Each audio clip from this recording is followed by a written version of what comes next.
नमस्कार दोस्तों, स्वागत है आपका बेसिक टू एडवांस में सीरीज में वीडियो नंबर 2। तो पहले वाली वीडियो में हमने बात की थी किसी भी नंबर की लोकल वैल्यू और प्लेस वैल्यू के बारे में। आज की वीडियो में हम जानेंगे कि संख्या कितने प्रकार की होती है। तो सभी ने, जैसे स्कूल में पढ़ने वाले बच्चों ने सभी ने सुन रखा है कि संख्या है प्राकृतिक, पूर्ण, पूर्णांक, सम, विषम, भाज्य, अभाज्य, इस प्रकार की बहुत सारे प्रकार की संख्याएं होती है। तो सबसे पहले हम बात करते हैं प्राकृत संख्या।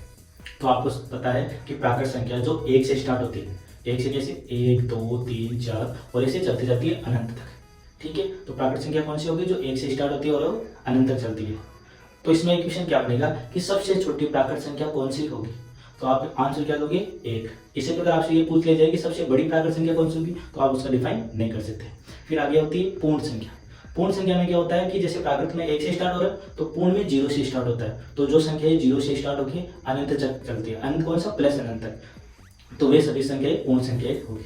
तो देखो, एक चीज देखने को होता है कि जो सभी प्राकृत संख्या है ना, वो पूर्ण संख्याएं होती है, परंतु जो सभी पूर्ण संख्या है ना, वो प्राकृत नहीं होती। क्यों? क्योंकि देखो, जो पूर्ण संख्या है ना, वो 0 से स्टार्ट हो रही है और प्राकृत 1 से, इसलिए। ठीक है, आगे होती है पूर्णांक।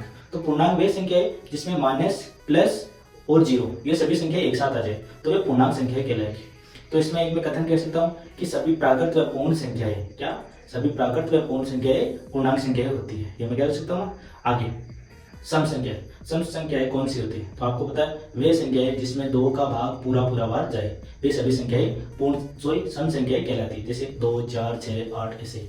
इसी प्रकार विषम संख्याएं जिसमें 2 का भाग पूरा बार नहीं जाए, जैसे कि 2 3 5 7 ऐसे। ठीक है, आगे है भाज्य संख्या। भाज्य कौन सी? वे संख्याएं जिसमें खुद के अलावा अन्य और संख्याओं का भाग जाए। क्या? खुद का तो भाग जाएगा, फिर साथ ही दूसरी संख्याओं का भी भाग जाएगा, तो वे सभी संख्याएं भाज्य संख्याएं कहलाएगी। आगे अभाज्य। तो वे संख्याएं जिसमें खुद का जाएगा, साथ में एक होता है उसका भी जाएगा, और इसके अलावा किसी भी और संख्या का भाग नहीं जाएगा, तो वे सभी संख्याएं अभाज्य संख्याएं कहलाएगी। आगे आपको किसी भी संख्या में 2 चीजें पूछी जाती है कि किसी भी संख्या का परवर्ती और पूर्ववर्ती बताइए।